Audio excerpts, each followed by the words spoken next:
नमस्कार दोस्तों, आज आपका फिर से स्वागत है हमारे इस YouTube चैनल में।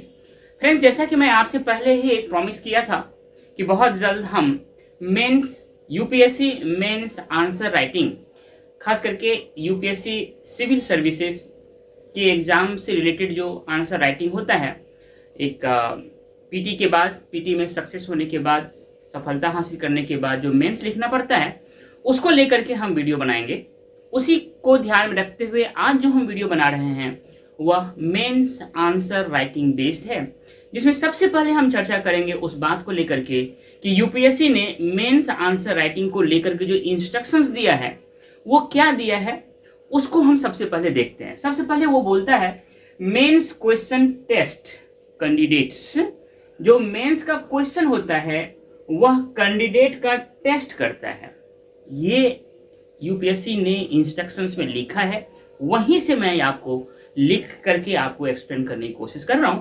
कहता है कि जो कैंडिडेट है उसका टेस्ट होता है, यूपीएससी के मेंस क्वेश्चंस उसका क्या परीक्षण करना चाहता है, क्या एग्जामिन करना चाहता है, क्या टेस्ट लेना चाहता है, उनको हमने यहाँ पे बताया है जो यूपीएससी बता रही है।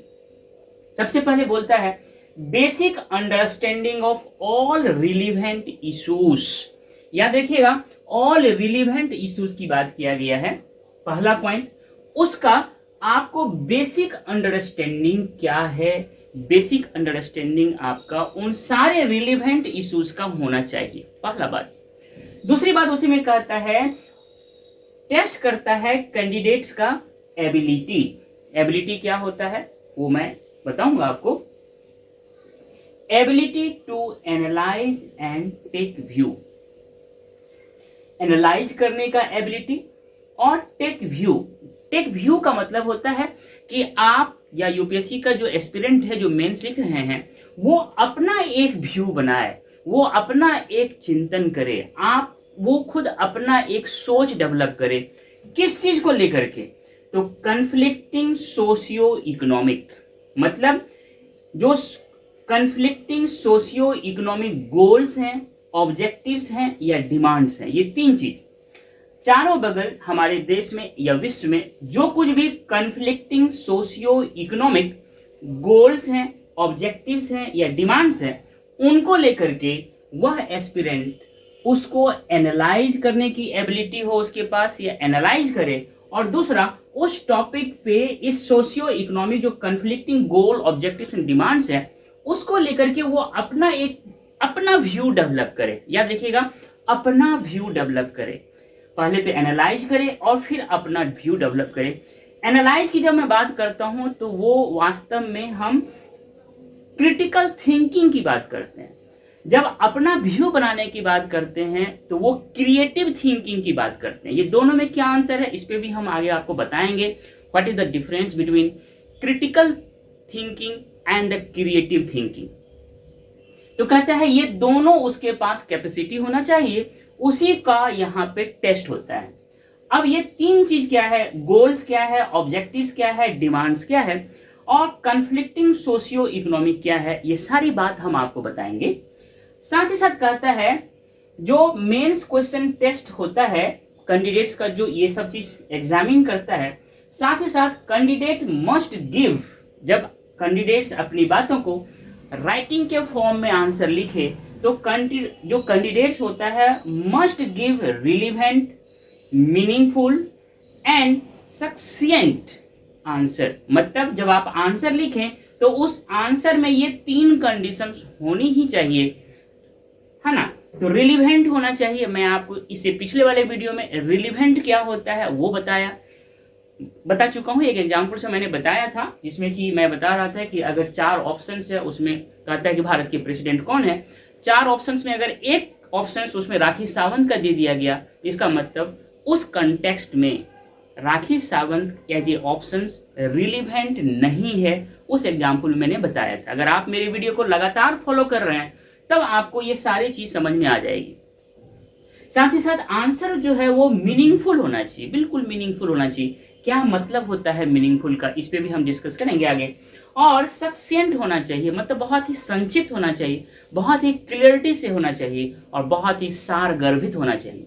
ये सारे यूपीएससी का जो मेंस क्वेश्चंस है वह कैंडिडेट्स का ये सारे चीज टेस्ट करता है। इस पैरामीटर पे जब आपका आंसर खरा उतरता है तो आपको अच्छे मार्क्स मिलते हैं। आज जो हम डिस्कस करने जा रहे हैं उसमें एक पॉइंट को डिस्कस करेंगे, वह है बेसिक अंडरस्टैंडिंग क्या होता है। इन सारे टॉपिक को हम एक एक करके आपको एक्सप्लेन करेंगे, लेकिन आज हम बेसिक अंडरस्टैंडिंग पे बात करेंगे। फ्रेंड्स, जब हम बेसिक अंडरस्टैंडिंग की बात करते हैं तो यह फाउंडेशनल होता है या फंडामेंटल होता है। जब आप नींव बनाते हैं, घर बनाते हैं, तो उसका जो नींव होता है वह एक फंडामेंटल बेस तैयार करता है, वो फाउंडेशन होता है। इसको आप उदाहरण से समझाता हूं आपको। तो जो भी टॉपिक होता है, जो भी कंसेप्ट होता है, जो भी सब्जेक्ट होता है, उसका जो फाउंडेशन होता है, उसका जो फंडामेंटल बेस होता है, वही उसका बेसिक अंडरस्टैंडिंग की बात करता है।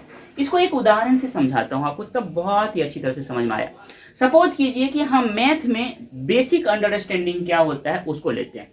अगर आप मैथ में कैलकुलेशन करते हैं, अगर आपको जोड़ और घटाव है ना, सब्सट्रैक्शन एंड एडिशन, ये दो चीज बहुत इंपॉर्टेंट है। अगर ये दो चीज आता है आपको, तभी आप मल्टीप्लिकेशन, डिवीजन और इससे भी ज्यादा जो कॉम्प्लेक्स कैलकुलेशन होता है वो कर पाएंगे। इसीलिए मैथमेटिक्स के टर्म में अगर हम बात करें, जो सब्सट्रैक्शंस है और जो एडिशंस है, यह बेसिक बेस है या फंडामेंटल है या फाउंडेशंस है मैथ का। दूसरा एग्जाम्पल मैं आपको लेना चाहता हूँ लैंग्वेज का। अगर आप कोई लैंग्वेज सीखना चाहते हैं तो लैंग्वेज में जो अल्फाबेट है, जो लेटर है, उसको रिकॉग्नाइज करना आपको बहुत जरूरी हो जाता है। उसका सही सही प्रोनाउंसिएशन करना बहुत जरूरी होता है। तभी आप आगे चल करके वर्ड बना सकते हैं, सेंटेंस बना सकते हैं, पैराग्राफ लिख सकते हैं। लेकिन इन सब चीज से पहले आपको उस लेटर को लेकर के, उस अल्फाबेट को लेकर के आपको एक अंडरस्टैंडिंग बनाना पड़ेगा कि ये एस है या ए है या के है। एक जो रिकॉग्नाइज करते हैं कि इस तरह जो लिखा हुआ है वो यह है, इसको के बोलते हैं, इसको ओ बोलते हैं, और हर किसी का एक स्पष्ट प्रोनाउंसिएशन होना चाहिए। ये जो है लैंग्वेज सीखने का ये बेसिक फाउंडेशन है। अगर हम साइंस की बात करें तो जो ग्रेविटेशनल फोर्स होता है, कोई चीज ऊपर न जाकर के नीचे ही जो गिरता है, तो वो जो ग्रेविटेशनल फोर्स होता है, साइंस में ये ग्रेविटेशनल फोर्स का अगर आपके पास बेसिक अंडरस्टैंडिंग है, तभी जो आइंस्टीन्स का थ्योरी ऑफ रिलेटिविटी है उसको आप समझ सकते हैं। या एक और उदाहरण से देता हूं, जो कुकिंग करते हैं आप, अगर कुकिंग करते हैं और आपको जो वाटर है, जो पानी है, उसका बॉइलिंग का कंसेप्ट आपको पता नहीं है, तब आप अच्छा खाना नहीं बना सकते हैं। जब आपको पता हो कि जो पानी है उसको बॉयल करना होता है, उसका बॉइलिंग होता है, इतना टेम्परेचर पे वो बॉयल हो जाता है, या उसको लेकर के बेसिक अंडरस्टैंडिंग जब आपको हो जाता है, तभी आप अच्छा खाना बना सकते हैं। जैसे अगर आप पानी जब गर्म हो जाता है, किस टाइम चाय बनाते वक्त चाय पत्ती दें, किस टाइम चीनी दें, किस टाइम आप उसमें अदरक दें, ये सारे चीज जो वाटर का जो बॉइलिंग होता है उसका जो आपका आइडिया होता है उस पर बेस्ड होता है। तो ये जो 4-5 उदाहरण से मैंने आपको बताया, ये सारे चीज ये उदाहरण बताते हैं कि एक जब फाउंडेशन क्लियर हो जाता है, तभी उसके आधार पे आप और ज्यादा कॉम्प्लेक्स चीज को समझ पाते हैं। यूपीएससी कहता है कि मुझे कॉम्प्लेक्स चीजों के ज्यादा लेना देना नहीं है, मुझे आपसे सिर्फ बेसिक अंडरस्टैंडिंग चाहिए किसी भी रिलीवेंट इशू से। और कौन सा रिलीवेंट इशू? यूपीएससी के सिलेबस में जितने भी टॉपिक्स हैं उनके बारे में बोल रहा है कि उसमें जो रिलीवेंट इश्यूज है उस सिलेबस के अंतर्गत उसका आपका बेसिक अंडरस्टैंडिंग होना चाहिए। मुझे उम्मीद है कि ये जो बेसिक अंडरस्टैंडिंग का कंसेप्ट है, खास करके ये जो 4-5 एग्जाम्पल के द्वारा मैंने आपको बताने की कोशिश किया, इससे आपको बेसिक अंडरस्टैंडिंग क्या होता है और सिलेबस हमको बताता है कि रिलीवेंट इश्यू क्या क्या हो सकता है, ये आपको अच्छी तरह से समझ में आ गया होगा। इसके बाद हम अगले वीडियो में आपको बताएंगे एनालाइज करना क्या होता है और टेक व्यू, मतलब अपना एक व्यू बनाना क्या होता है और कैसे बनाएंगे। साथ ही साथ कन्फ्लिक्टिंग सोशियो इकोनॉमिक क्या होता है, 5-6 एग्जाम्पल्स आपको समझाऊंगा। और गोल, ऑब्जेक्टिव और डिमांड, गोल और ऑब्जेक्टिव में क्या अंतर होता है, डिमांड क्या होता है, इन सारी चीजों को हम एक एक छोटे छोटे वीडियो में आपको समझाने की कोशिश करूंगा। लेकिन आज जो हम बेसिक अंडरस्टैंडिंग की बात किया, यह किया, अब सवाल उठता है कि ये बेसिक अंडरस्टैंडिंग समझ तो गया कि क्या होता है, लेकिन बेसिक अंडरस्टैंडिंग आएगा कैसे। इसीलिए मैं आपको बोलता हूं कि अगर आपको बेसिक अंडरस्टैंडिंग किसी भी टॉपिक को लेकर के, सब्जेक्ट को लेकर के बनाना हो तो आपको एनसीईआरटी 6th क्लास से लेकर के 12th क्लास तक आपको उसका पढ़ना चाहिए, क्योंकि एनसीईआरटी का पर्पस ही होता है बेसिक अंडरस्टैंडिंग बनाना। उसी को आधार बना करके यूपीएससी भी सवाल बनाती है या यूपीएससी भी अपना क्वेश्चंस को सेट करती है। बार बार जब आप बेसिक बुक को पढ़ते हैं तब आपका बेसिक अंडरस्टैंडिंग बनता है, और बेसिक बुक एनसीईआरटी है। एनसीईआरटी को बार बार पढ़िए तो बहुत सारे टॉपिक पे, बहुत सारे जो इश्यूज हैं उसको लेकर के, बहुत सारे जो सब्जेक्ट है, बहुत सारे कंसेप्ट पे आपका बेसिक अंडरस्टैंडिंग बनेगा। मुझे उम्मीद है कि आज जो मैंने आपसे बेसिक अंडरस्टैंडिंग को लेकर के बात किया आपको अच्छी तरह से समझ में आया होगा। इसीलिए आपसे मेरा एक हम्बल रिक्वेस्ट है कि हमारे इस चैनल को सब्सक्राइब करें, लाइक करें, इस वीडियो को ज़्यादा से ज़्यादा रिलेवेंट पर्सन्स तक शेयर करें और अपना एक वैल्यूएबल कमेंट दें। मिलते हैं नेक्स्ट टॉपिक में, मतलब इसी को जो हम कंटिन्यू करेंगे, अर्थात आगे हम बात करेंगे कि एनालाइज और टेक व्यू क्या होता है। उस वीडियो में हमसे फिर से मिलते हैं। Thank you dear.